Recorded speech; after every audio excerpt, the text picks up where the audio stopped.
I think our friendship's quite evident, like on like interviews like this. Like we're just full of banter. We just have a great laugh. It's like 5 best friends at school.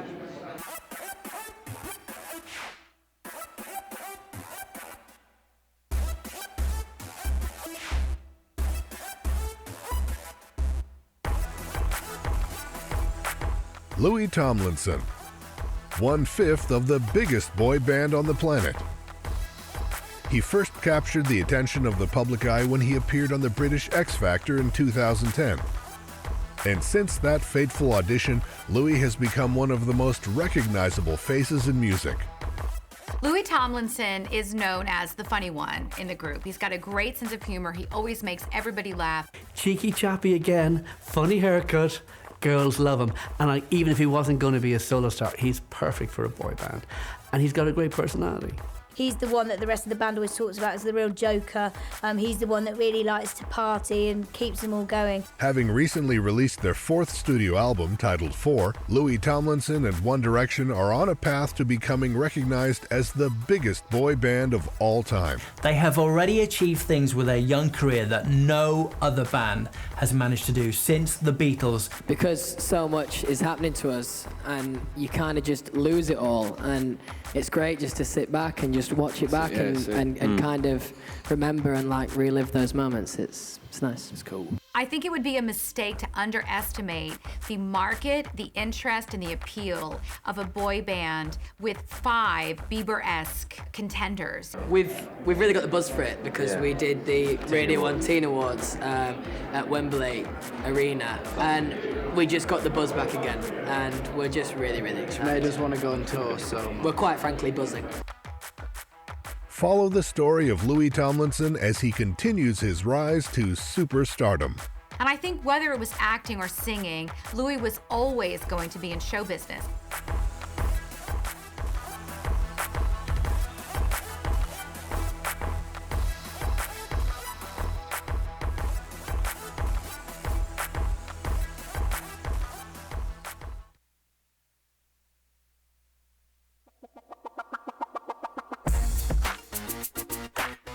In early 2013, One Direction released their 3rd studio album titled Midnight Memories.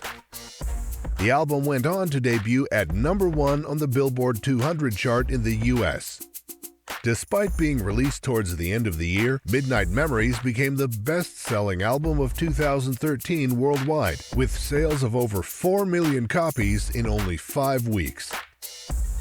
As soon as One Direction announced that they were releasing their 3rd album, Midnight Memories, at the end of 2013, the Directioners, of course, went online and pre-ordered that album in their thousands, if millions. It became the #1 digital pre-order album of 2013. Once again, it debuted at #1 in the UK and in America with huge sales, breaking records in both countries. It went on to be a top 10 best-selling album of that year. And of course, it helped them set up the next arena tour, which will take them around Europe and around the UK in 2014. Since their appearance on the British X Factor in 2010, the boys have become known on a global scale, and this is largely due to their success in the USA. One Direction would not be where they were today if it had not been for the American market. It's not to say that the Brits didn't love One Direction, that they weren't popular over here, but they might have very easily, in fact, I think, gone the way of other X Factor sensations here in the UK.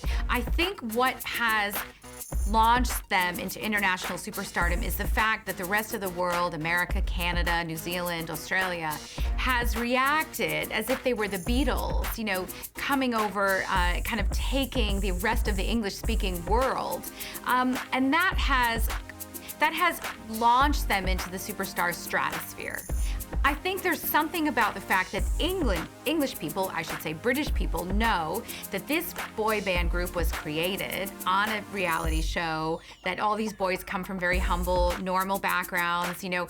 It's something about the familiarity of that maybe holds them back from being hailed as the next Elvis. Whereas to the rest of the world, who didn't know anything about where they came from and how they were kind of put together, they really are like the Beatles, and sort of the mystery around them is actually helping them, I think, in the other countries.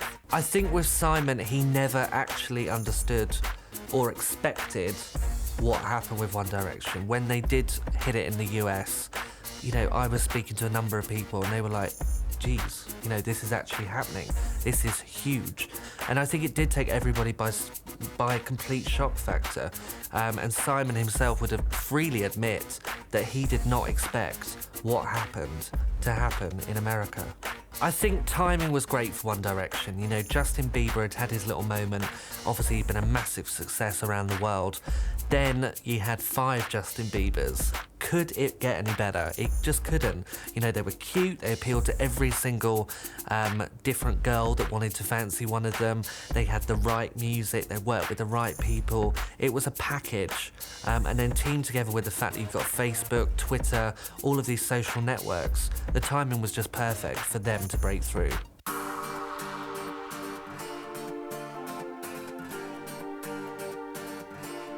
One factor that has helped the One Direction machine to progress is the scale of the band's merchandising operation.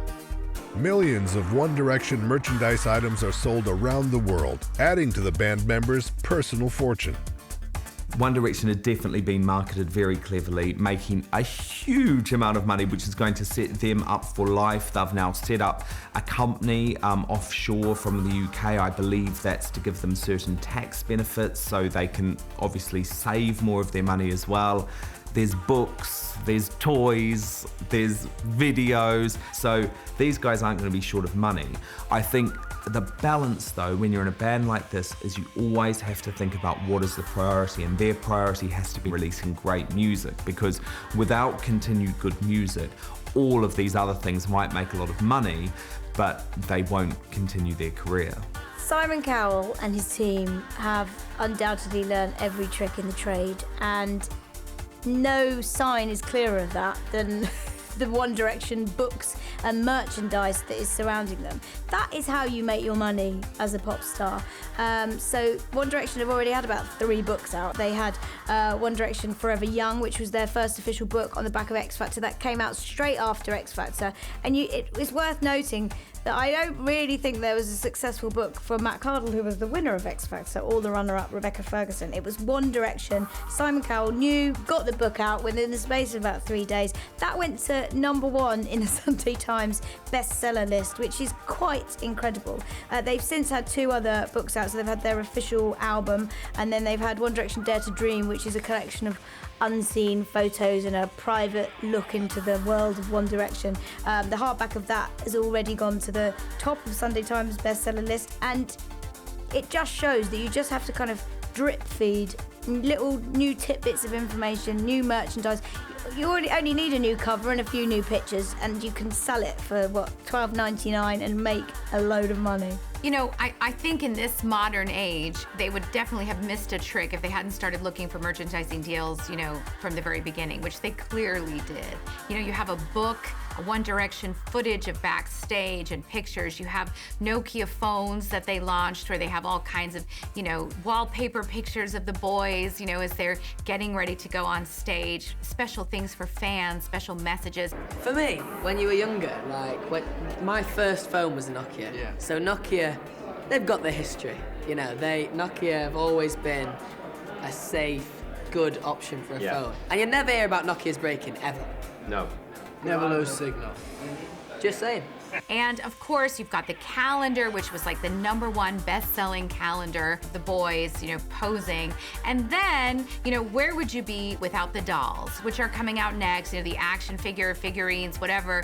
It's extraordinary. But, you know, the merchandising is where these boys will be making most of their money. Bear in mind, when you're a young artist, a new group, even if you sign for £2 million, it doesn't necessarily mean that you get a huge percentage of that. There's all kinds of people to pay off, and if you haven't written your own songs, it doesn't matter how high they go in the charts, there's no extra money for you. Artists generally tend to get better deals their second and third record deal. The first one, they tend not to come out so well. With all this merchandising, however, the boys presumably would be getting a share of some of that because of their image, and that certainly will help. There were also a lot of rumors in the press that after the boys did so well in the US, Simon gave each of them £2 million as a bonus. So it was a £10 million, gift to the group. And I think there is, while that figure may be exaggerated, it certainly seems very likely that Simon Cowell would have rewarded them in some way. He's no fool, and he wants to keep them signed to his label undoubtedly for a very long time. When I first met One Direction, my first thought was, gosh, these boys are really young, you know, because when you're behind the scenes on a show like The X Factor, the pressure is really on, and I actually felt for them in a way because you've got the entire country watching. But what really struck me was how much they lent on each other. And compared to the solo artists of their age, it actually felt like because there were 5 of them, they just rode the experience. And it was crazy. I mean, they were the craziest scenes at the X Factor I can remember. So I remember a couple of weeks before the final, I'd gone down to the X Factor studio to interview Simon Cowell, who was getting very, very excited about these young guys and starting to develop his plans for them. And I was sitting in the canteen where all the contestants sit, and One Direction had come in to have their dinner. And the fans who were outside had realised that One Direction were in this canteen area and had climbed up the trees and started to climb on the roof of the canteen. And this was at the point when they were still only contestants on a reality TV show. So there was always something different about One Direction. It was almost as if they became a pop band on the show. And they, even though they didn't win the show, they came third, they managed to overshadow all of the other contestants that year. I think Louis is ultimately a very confident member of the band, actually. When you do interviews with 1D, it's Louis who does a lot of the talking. He enjoys the limelight. Also, as much as he loves performing and being in the band and being a pop star, he's pretty savvy to how the industry works. He's the guy apparently that likes to study the contracts, likes to know what's going on with the money, likes to know the business side of the record deals, of all the stuff that 1D end up doing, of course. And you know, that's paid off as well, because let's be honest, the boys are financially doing incredibly well. And of course, they're doing artistically well as well, with chart domination right now, the biggest selling band in the world. But I think Louis is a very cohesive force in the band as well. If there are moments where the 4 lads fall out, apparently it's Louis who can bring them together. So, you know, he's a pretty interesting and dominant force in the band. And, you know, he's somebody who knows exactly what he's doing and just why the band has become so big. Louis Tomlinson's story is inspiring and unique. But where did it all start for the global superstar?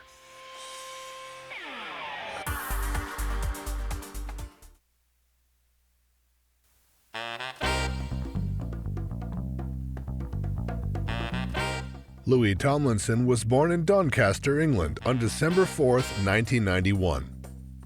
His parents, Johanna Polston and Troy Austin, split up when he was young, and he took his stepfather, Mark Tomlinson's name. He grew up in quite a dramatic acting family.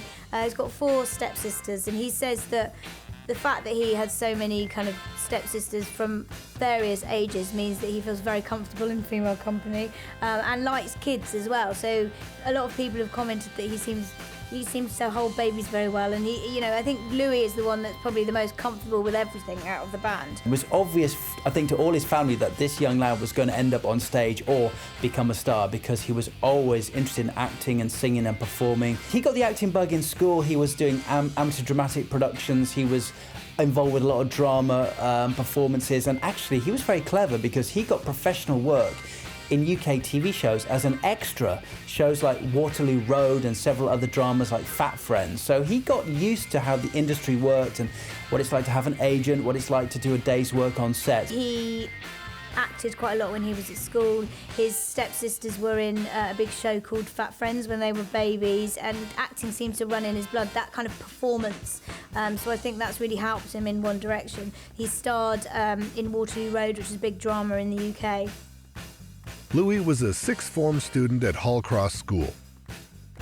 Unfortunately for Louis, he failed his A-levels, which meant a few more years of studying for the happy-go-lucky Brit. He said that he failed his first lot of A-levels because he was having too much fun, and I think that really just describes the character that Louis is. He's the one that the rest of the band always talks about as the real joker. He's the one that really likes to party and keeps them all going. Louis cites idols such as Michael Jackson, who he completely loves, but his biggest kind of fan experience was when he met Robbie Williams on The X Factor. And Robbie is someone whose career he's followed, someone he really has wanted to be. When he met Robbie on The X Factor, he just said it was the most amazing experience he's ever had, and he was really nice. I think the fact that he likes Robbie, I think he sees himself in a bit of Robbie. Hopefully not that he'll go off the rails and then leave the band too early, but Robbie was always the joker of Take That. He was the one that was a little bit different. He kind of kept everyone on their toes, and I think there's a lot of Louis in him. In 2010, Louis Tomlinson auditioned for the 7th series of The X Factor. He auditioned in front of judges Simon Cowell, Louis Walsh, and Nicole Scherzinger. Louis impressed the judges and made it past the initial rounds. However, he failed to progress to the boys category. After a suggestion from Nicole Scherzinger, Louis was brought back to the competition and was put together with fellow contestants Niall Horan, Zayn Malik, Liam Payne, and Harry Styles to form a 5-piece boy band. One Direction was born. The group quickly gained a huge following throughout the UK. I thought there was definitely a chemistry between the 5 boys, even though they were put together by Simon and me and everybody else in the show. But there was a genuine chemistry. They became friends. The 5 boys, it just worked. There was a chemistry between the 5 of them from day one. I don't think we've ever had as many girls outside for any act ever as One Direction. They were always outside, 200 or 300 girls. You had a guaranteed fan base every week there, and they knew everybody's name in the group. They knew Louis, they knew Zayn, they knew Niall, they knew everybody. And all 5 members had a little own kind of fan club. All 5 members had their own fan club outside. So we knew there was something. And inside, every time they sang, there was hysteria in the audience. It was like Take That or Westlife. I think all the way through the X Factor, you saw One Direction just grow and grow. In terms of their confidence on stage, their popularity, the screams in the studio when they came on stage were just kind of deafening, much bigger than the screams for anybody else. And even when you're watching it at home, because obviously X Factor is a real appointment to view, so people gather around their telly, they'd have X Factor nights, and everyone was talking about One Direction, whatever age they were. So you'd have really young girls, they'd all have a One Direction member that they really liked, and then you'd have people in their kind of 40s, grands, loving One Direction. A lot of older women were obsessed with different members of One Direction, and the great thing about it was there was something for everyone. Who could have imagined that these boys were actually rejected from the X Factor when they all auditioned as individual acts? It's just phenomenal to think that this powerhouse group that is taking the world by storm were actually not good enough as individuals to even make the show, let alone win the show. They weren't even good enough to get a spot on the show. I think what all of these boys represent individually is in and of itself just maybe good. But when you put them all together, the combination is, well, spectacular. I'll always remember on X Factor when the boys auditioned individually, because as they came on, I used to say, God, he'd be great in a boy band. It was like a joke with Simon. Simon used to say to me, oh, everybody be in a boy band. If you had your way, everybody would be in a boy band. When I saw Zayn and I saw Liam and I saw Louis, I was thinking, boy band, boy band, boy band, all along.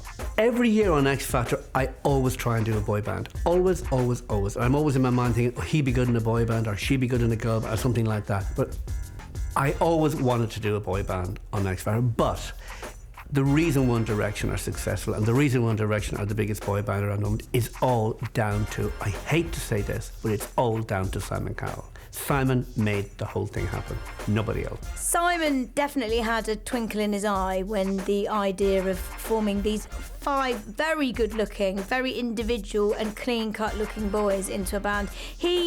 He must have known he had a cash cow there because it was just ripe for the taking. You've got people like Justin Bieber. They were like 5 much better Justin Biebers. And groups on the X Factor had never been successful before, but you just could tell that they had this star quality from the moment they got together and they started performing on stage. They really gelled immediately. They really looked like they were enjoying themselves so much. And they just kind of looked perfect, and Simon knew it.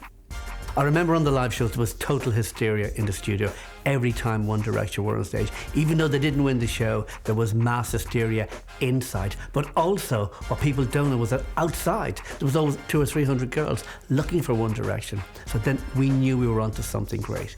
Even though they didn't win the show, One Direction were the real winners. I met the boys all the way right at the beginning, so I'd be down at X Factor, hanging out with the judges, meeting all of the contestants, and you get introduced to them, you'd hang out with them, and One Direction backstage were an absolute nightmare. Anyone behind the scenes on X Factor was just like, oh my god, we've lost Harry, we've lost Louis, where have they gone? You know, that one's hiding in a cupboard, that one's trying on new clothes. They were the life and soul of X Factor that year. So it was a really exciting time to be with a band that you knew were going to go places. Simon had the perfect launch pad for a new band with X Factor. So he had the Five Boys, he had X Factor, he had the UK, everybody was biting on them. And then all around Europe, thanks to YouTube, everybody wanted to know about One Direction because they do look great. They're new, they're fresh, they're exciting. They have it all.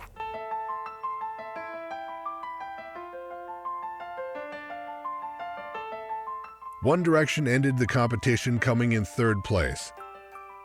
However, the fact that they didn't win the competition was not about to stop them from going on to become pop music's up-and-coming superstars. After signing a deal with Simon Cowell's Psycho Records, the boys wasted no time in recording their debut album.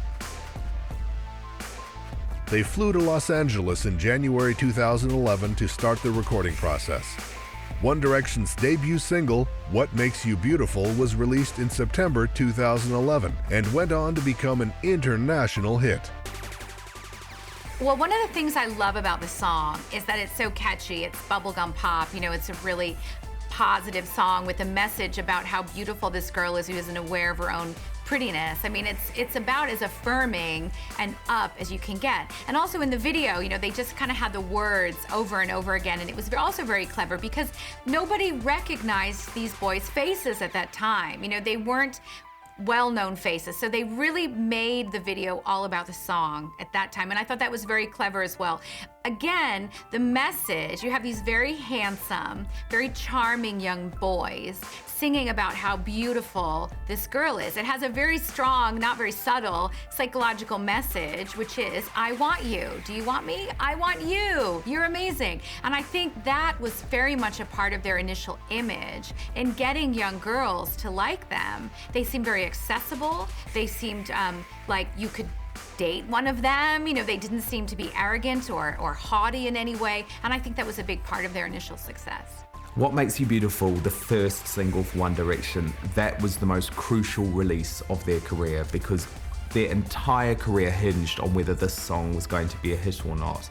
And it was just an instant, huge pop classic. It really was. Incredibly clever that they'd sampled one of the songs from Grease because it meant that instantly people were pulled in and connected to the song.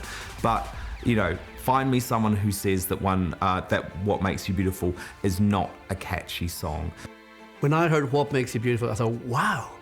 It didn't sound like the usual boy band song. It was a great radio-friendly song. It was up-tempo, and it was a hit all around the world. Thanks to YouTube, the video, the boys are so fresh and good-looking. Everybody loves them, and it was a great song.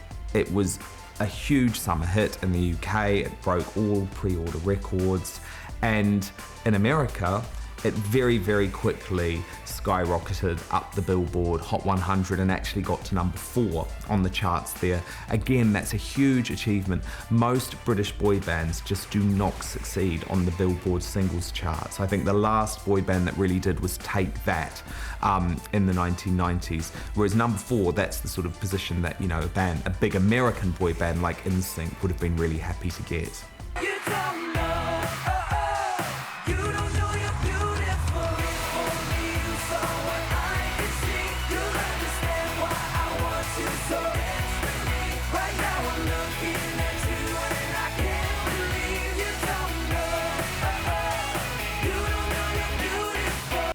If you look back at One Direction's debut video, the video for What Makes You Beautiful, I mean, they look so different to the band we now see today playing arenas around the world. They were fresh-faced, they were so young, kooky little haircuts, linen look, very pastel, looked like something you might get in a Gap commercial.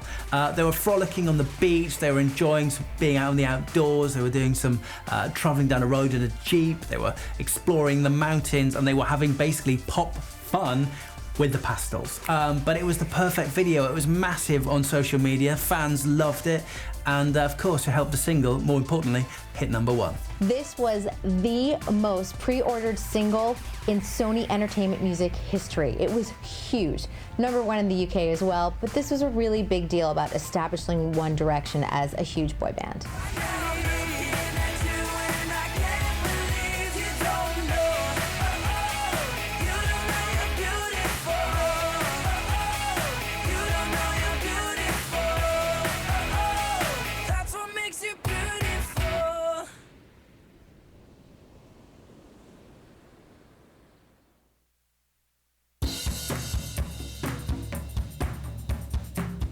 With the rise of social media, Louis Tomlinson and the rest of the gang in One Direction are able to stay in constant contact with their adoring fans. They each have millions of followers on Twitter, and it's a powerful tool in helping the One Direction machine to grow. As talented as One Direction is, as charming and likable, they would never be where they are today without social media. You know, bear in mind that American young girls would have even seen One Direction on the internet before they even came to America. You know, friends would have emailed them. You know, websites like Perez Hilton very closely followed the UK X Factor and was putting up clips from performances. So they already had an American following from the internet before they ever had set foot in the country. And I think, you know, the fact that there's Twitter and the band members themselves all tweet to their fans directly. You have Facebook fan groups, you have individual Facebook pages. All of these things have propelled this group whose fans are primarily young people who are kind of obsessed with social media into the stratosphere. The moment they came off X Factor in the UK, there were kind of teenage girls globally who'd got wind of the fact that there was this quite good-looking band in the UK. They started watching them on YouTube, they followed them on Twitter, and then that's how this network of incredible fans begins, who are obsessed with finding out their every move. It's Justin Bieber times a million. You know, it's exponentially grown. You know, as social media has grown exponentially, and Justin Bieber was just a kid on YouTube. Now there's about 10 different websites that you can, you know, use to promote someone. It's extraordinary, and I think One Direction really epitomizes the power of that medium. And One Direction are not stupid. They've got their whole kind of social networking campaign. There's somebody in charge of social media from the One Direction management team. They've all got their own Twitter accounts. It's how they make sure that they appear that they're really close to their fans. So they'll retweet things, they'll really engage with them, and that is something so powerful that once upon a time pop stars never had.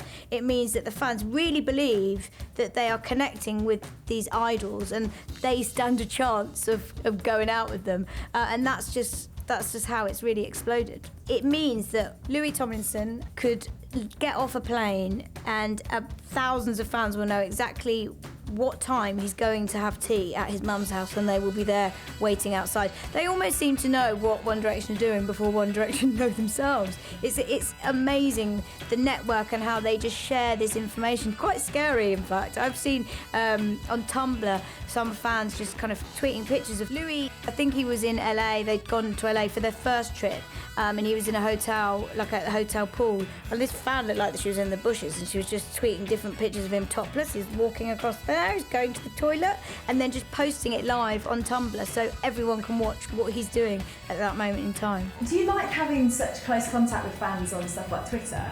Yeah, we do. Yeah, I think it's great. It's great. It makes, I think one of the things that they like about us is that we don't try and kind of act as like this big intimidating thing. We act quite like the kind of people that they go to school with. So I think, you know, the fact that we can kind of talk about the same things and actually just have a normal conversation, I think that's something that then would make them like us because they can relate to us and stuff. Because I think putting on, it's not just being yourself. We're not trying to act like this big kind of character thing. It's just There's definitely a darker side, though, to all the social media stuff. I mean, on the one hand, there's really no privacy. You know, it's stalker heaven because they know basically where the guys are all the time. Fans are tweeting pictures when they're spotted. The guys are tweeting, you know, this is where we are today.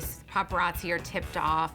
So they don't have any privacy. And the other thing, which is even more disturbing, perhaps, is that if they even look at a girl, or God forbid, are dating a girl, the girl gets like destroyed by angry, aggressive trolling fans who start attacking her on Twitter, giving death threats, finding her on Facebook, bombarding her with hate messages. And the boys have spoken out and said they're very upset about this, that, you know, the women in their life, even if they're only in their life briefly, are persecuted for even, you know, dating them.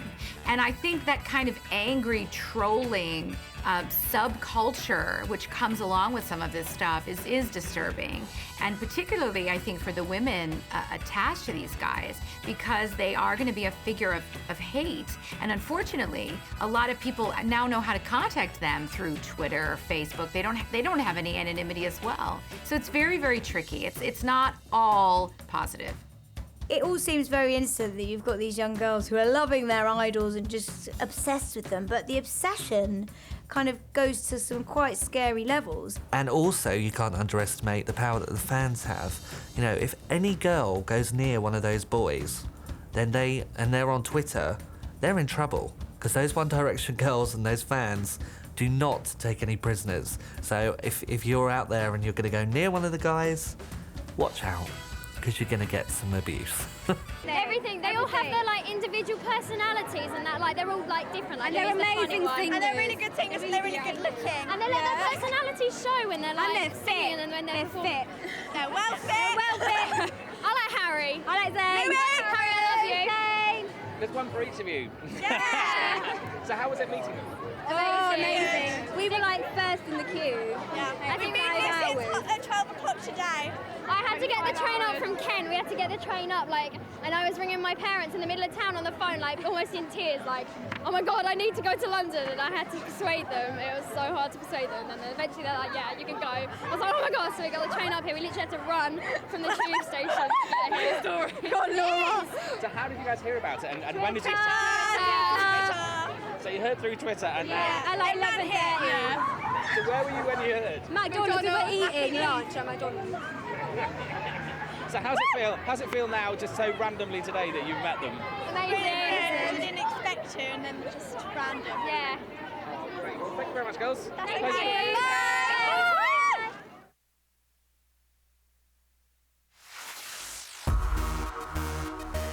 The bond between the One Direction boys is what fuels their desire to succeed. And it's become clear that Harry Styles and Louis Tomlinson have become great friends. And him and Harry have formed a really, really strong connection and friendship. So much so that the fans call them, they've merged their names together and they call them Larry Stylinson, because he's Louis Tomlinson and then it's Harry Styles. So they're kind of a bit of a comedy duo, and they lived together. So when the band were first out of hotels, those two lived together. So they had some quite wild parties. And he and Harry have become best friends. In fact, they live together. And from the very beginning, they talked about the fact that they were gonna get a place together. Harry and Louis have such great chemistry, in fact, that actually you can interchange the name. They're often called Larry Stylinson. They kind of put it all together. It's like the Brangelina of the band. They have this bromance going on. Louis has always been a little bit older. He's always been out a little bit more. I saw him last year at, I think it was the Wireless Festival in London, and it was quite nice to hang out with him because on his own, you don't think of him as being in One Direction. You actually think of him as a normal kind of guy. He's running around, you know, making sure nobody recognised him with a hat on his head. But you do kind of think that he's a little bit older compared to the other boys. They're all the little monkeys, and Louis kind of like, all right, I'm going for a beer. You know, he's a different league.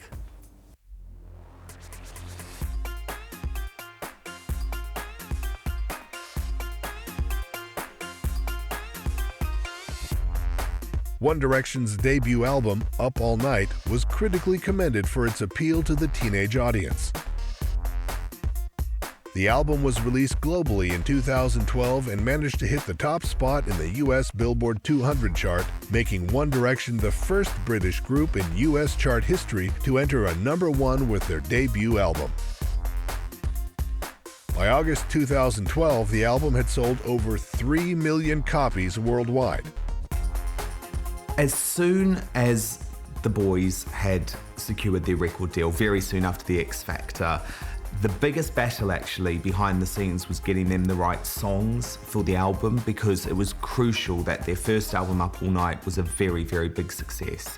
And actually, compared to most boy band albums, what really struck me about the album is that most of the songs on the album could be released as singles. So what you get with boy bands usually is you have 5 songs which are going to be released as singles from the album, and the rest are just absolute fillers and throwaway tracks. Whereas with the One Direction album, actually there's an argument that you could release any of those songs and they would go up the charts. When Simon, put together with the group their first album, Up All Night, he really did call in some favors. He didn't just kind of throw the boys out there. He very cleverly enlisted the help of some very big names like Kelly Clarkson and Ed Sheeran to perform with the boys. And I think that was very savvy, again, because it gave kind of them an instant credibility and an instant name recognition in terms of fans of, Kelly Clarkson. Obviously, these boys were good enough to sing with her. Bear in mind, Kelly Clarkson owes Simon Cowell a few favors because she was the winner of American Idol several years ago. So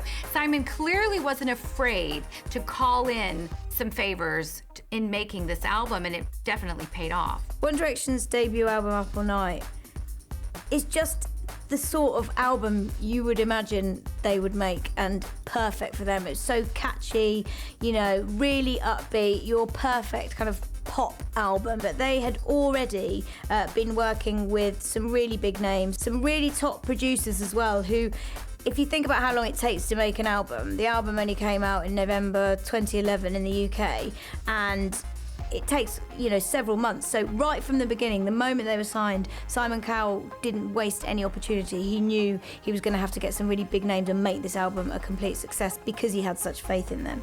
There were also some really famous collaborators too. So there was some star power, which I think you see in the songs. Basically, they're good songs. They're good, solid pop songs. And actually, if you look at Justin Bieber, for example, I mean, he hasn't had that many good songs. So having good songs really does help.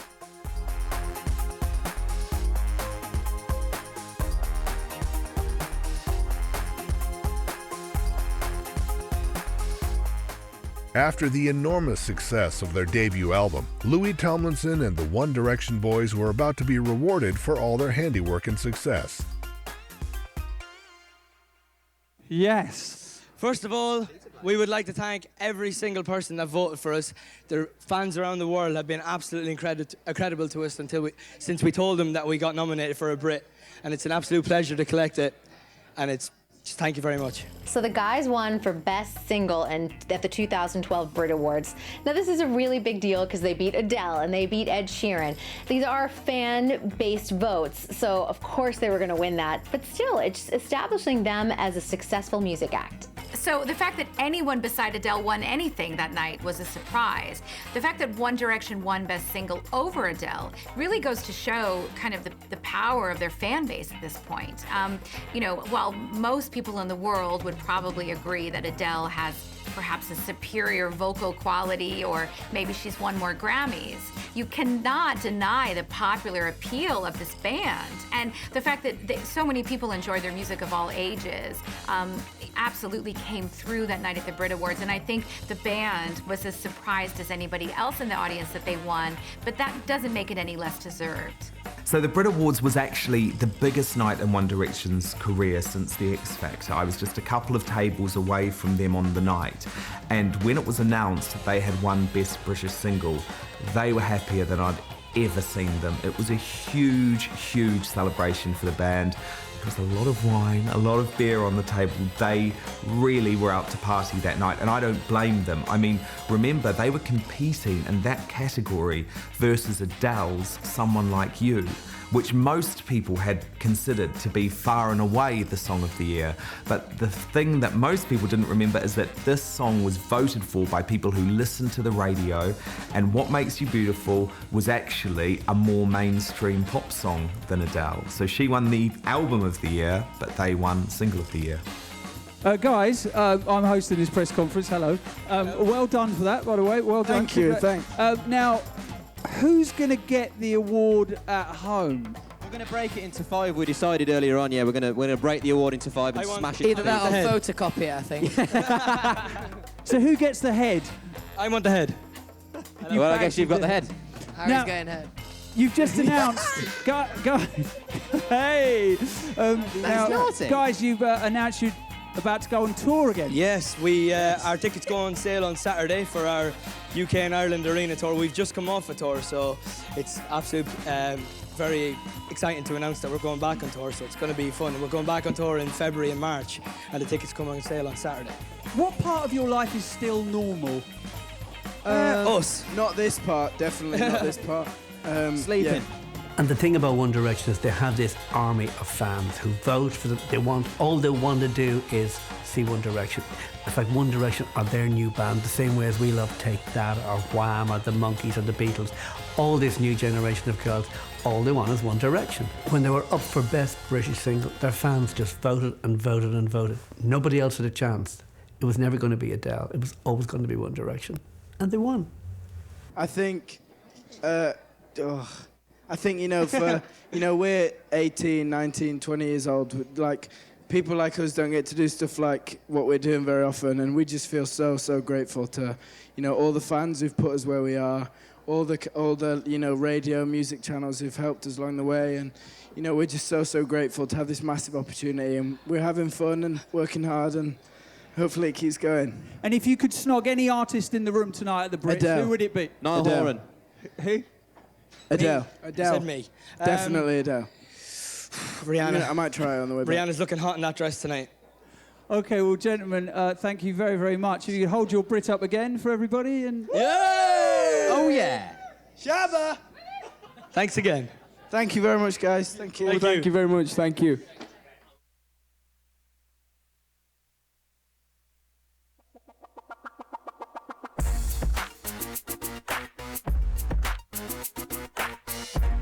After their success at the 2012 Brit Awards, One Direction were about to perform at an event that would be watched by the eyes of the world. The 2012 Olympic Games were held in London, and seeing as One Direction were the Golden Boys of England, they were asked to perform at the closing ceremony.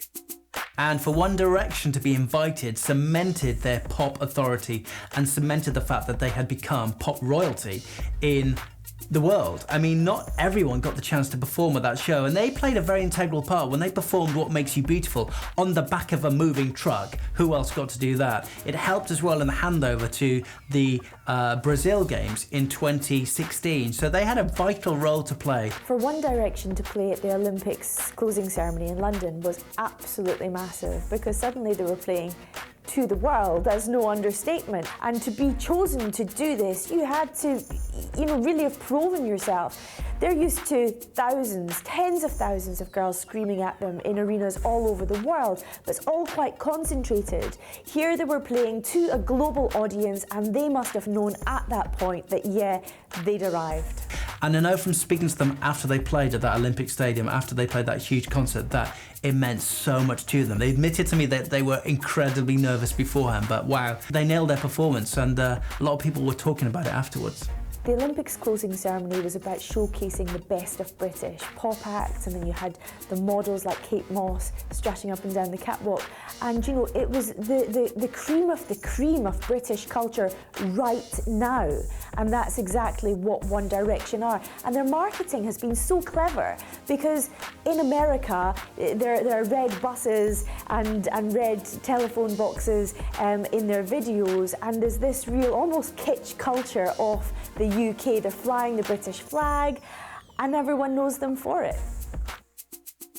After the band had performed to an audience of over 750 million worldwide, Louis and the boys were straight back in the studio to record their second studio album. The album was titled Take Me Home and was released in November 2012. It was always going to be hard for the band to follow up on the monumental success of their first album. And despite the fact that some fans felt their second album was rushed, it went on to sell millions of copies worldwide. There was a feeling that the second album was quite rushed, as in it came out a year after the first album. However, it's pretty common practice and is dated back from the 60s that bands need to produce an album every year or so. Look at Rihanna, 7 in 7 years. The danger is that you could have burnout. But when you look at Live While We're Young, the main single from the second album, I don't see how you could possibly argue that it wasn't a success and it wasn't good, because it was a huge hit. Ultimately, there's such a hunger for One Direction fans to have more from their idols that you really had to produce an album a year after the first. Otherwise, people would be really frustrated. By the time One Direction released their second album, Take Me Home, the Directioners were at fever pitch to get anything and everything from this band. They were the biggest selling pop phenomena of 2012 worldwide. Besides Adele, they really owned and dominated the charts around the world. I mean, wherever they went, South America, Europe, Australia, the USA, Canada, you name it, One Direction was selling records and selling out arenas as well with their incredible tour. So, of course, the album instantly debuted at #1 in the UK. It broke records when it debuted at 1 in America. It became the fastest selling album of 2012, hit #1 in 34 countries, and of course, stayed there for a number of weeks in most territories. In fact, it was the #1 digital album of Q4, the last 3 months of 2012. Kids and young kids at heart everywhere wanted that album under the Christmas tree. And I think it's fair to say One Direction ended 2012 when they took to the stage at Madison Square Gardens in New York, because I was there and I saw that concert. They ended their incredible year and they celebrated in serious style, knowing that they'd sold millions of albums around the world. For their album Take Me Home, Simon Cowell basically put it out there and said to the best producers in the world, if you want to work on this, then come ahead. And it's like somebody getting a plumber around to their house taking all the quotes.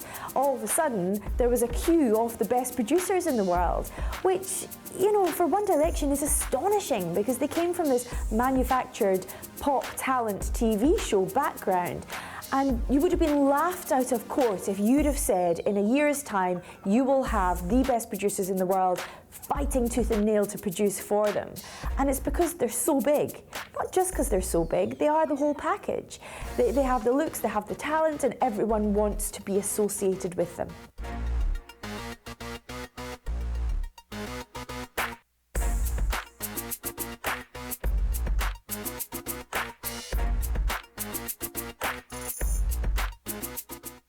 We work as a group on a whole. We co-wrote a few songs on the album as well, so that was really exciting to work with producers and stuff. We had our choice of how this order of the album goes. There's loads of things that we get our choice on. Really, we just have our input every so often, just to.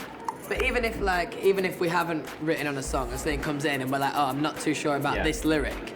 Obviously, that's not classed as a co-write, but we still, even the songs that we don't write on, have a little look at it, and if we don't agree with it, we'll have our say. What goes in the sleeve and stuff, so it's pretty good. It may be a slow transformation, but it is happening. When you compare the first to the second album, the boys have grown up a little bit, and there's a huge difference between being an 18-year-old newcomer to 20 years old, and the boys want that reflected in their lyrics, which actually talk about taking sexy pictures of girlfriends or getting some in some of the lyrics. And I think we will see a progression to a bit edgier lyrics and music. And you also see Liam and Niall increasingly playing the guitar on some of the singles. And, you know, they want to be taken seriously as credible musicians, not just manufactured pop, and they say yes to all the lyrics that are presented to them. They're having more of a say. The video for Live While We're Young was the perfect One Direction video for a perfect pop record. Here's a song all about going crazy, crazy, crazy. That's what they did by basically having their own mini outdoor festival. They chose a field, a location in the southeast of England in the county of Kent. It was all secret. hidden away from view, although a few paparazzi, I happen to know, found the location. They hid in the bushes with their long lenses, trying to get the shot, a candid opportunity, but they were removed by One Direction's security detail. So they erected several tents, they brought in all their best mates, they lit a barbecue, they basically found a little bit of water, which they got involved with. They bombed in there, they swam, they took their tops off, they went crazy. It looked like the sort of festival you wanted to be invited to, and of course, what happened? They released it on all the social media channels and their fans went crazy. It was the perfect video for a perfect song.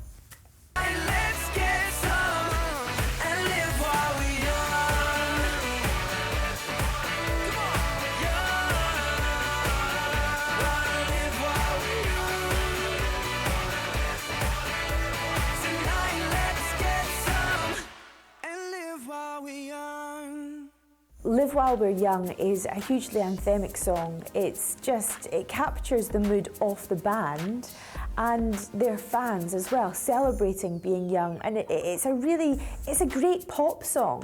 And when compared to something like What Makes You Beautiful, which was, their first huge single, it's definitely as good, perhaps arguably more anthemic and more memorable. Please welcome a band called One Direction. Thank you. Who? Hi, One Direction. Here they come. Who? Hello, you. Where's the video? If you don't mind walking forward a little bit. Where's you? Hi, Niall. I'm down here. I'm down Steve here. Enns. How's it going? One Direction, huge congratulations. This is the Brits Global Success Award. Amazing. You have sold 9.5 million albums. You've played in pretty much every country around the world. Harry, let's start with you. What's been your favourite country to play in as 1D?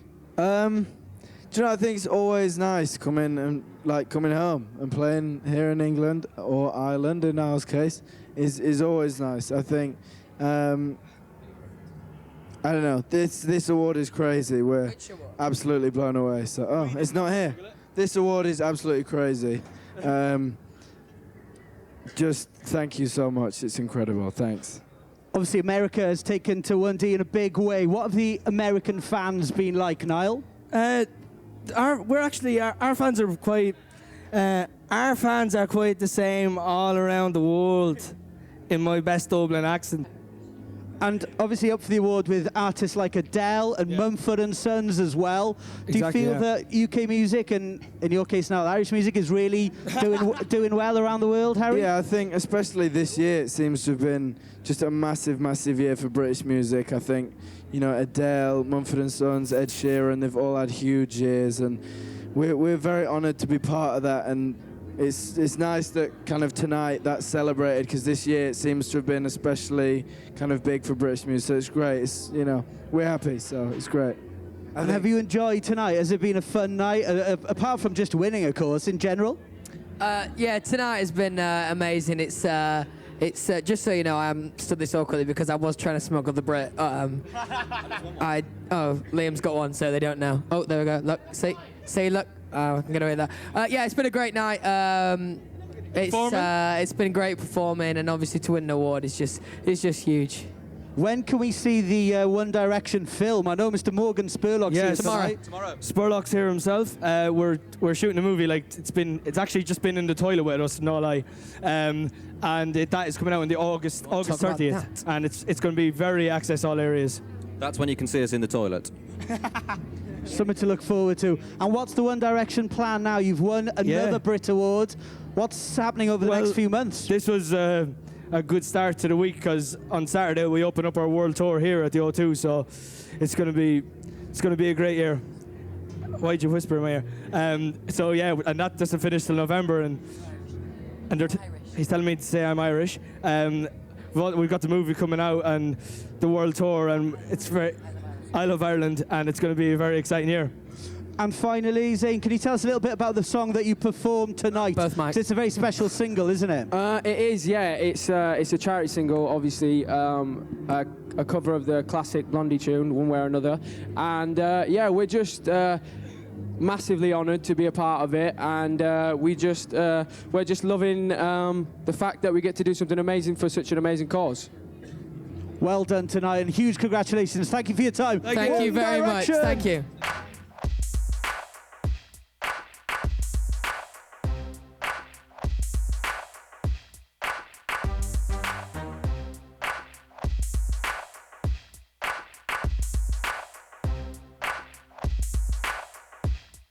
In August 2013, One Direction released their hugely anticipated documentary film, One Direction, This Is Us. The film gave fans an all-access view into life on tour with the boys. The film was directed by filmmaker Morgan Spurlock and went on to gross millions on its opening day.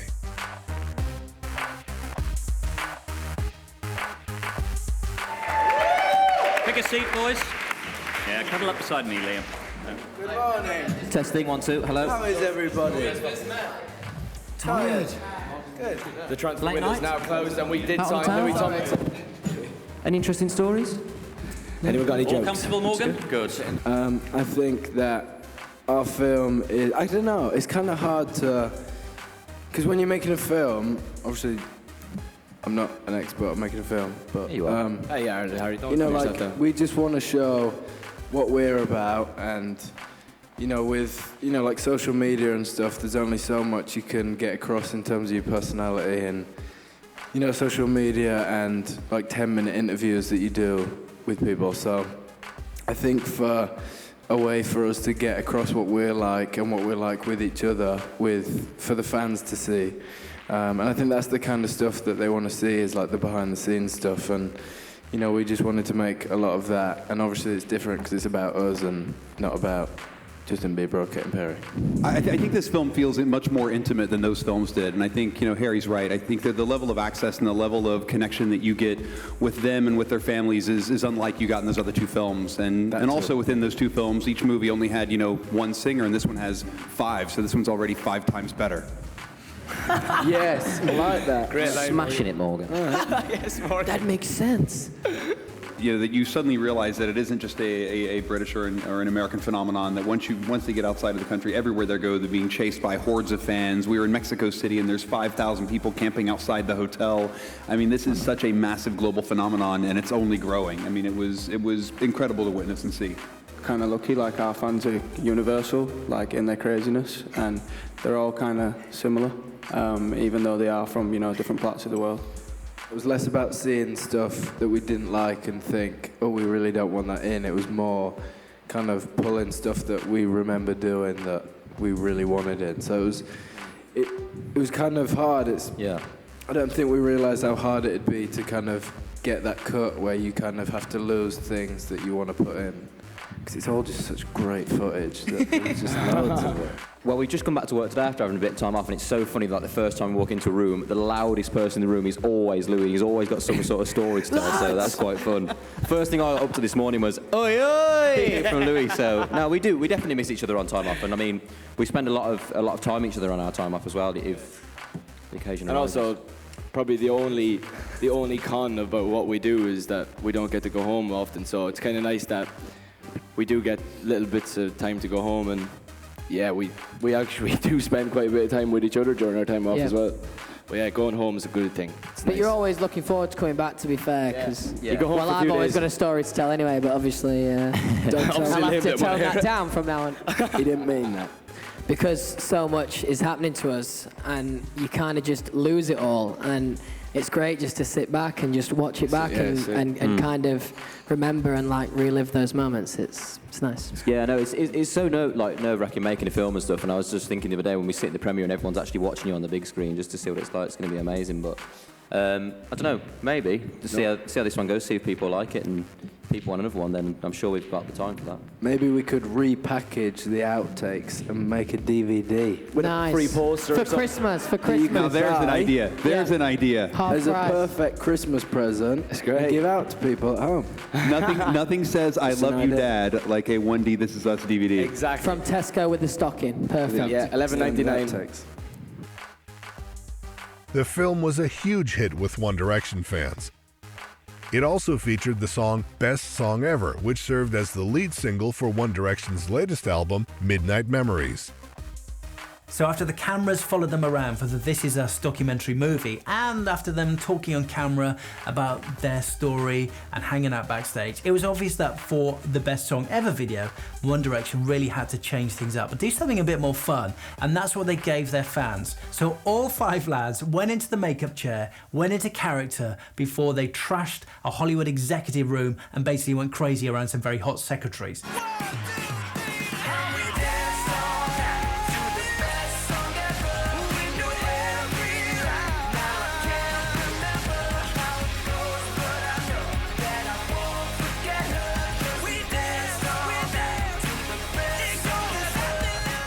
And I think it was obvious as well that One Direction are budding actors at heart. I think they wanted to showcase that side of them. But look at Louis, look at Harry, look at Niall. I think there are 3 people there who could go on to do a bit of acting outside of music. So very clever, boys. No harm in having a few more strings to your bow.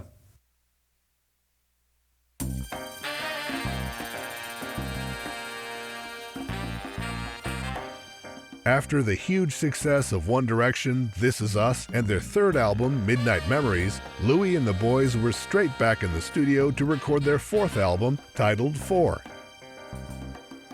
The album was released on November 2014. Louis Tomlinson claimed that the album would have an edgier sound to it and that the group had written most of the songs on the album. Steal My Girl was the lead single and went on to hit the top of the charts all around the world. So in the music video of Steal My Girl, they have a really fun celebrity cameo. Danny DeVito, he plays a music video director. The guys are all in the desert and, you know, it's mayhem, it's crazy. But you have Danny DeVito in your video. That's kind of awesome.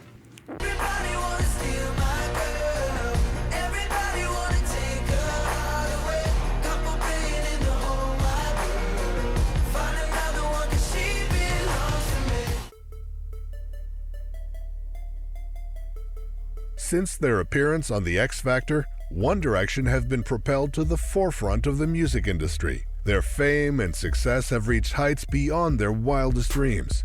But how long will their success last? For a British band to capture the world, to dominate the American chart, and to dominate social media in the 21st century is a feat in itself. They're all under the age of 25, they're all multi-millionaires, but they also harbour ambition to continue to work in the music industry.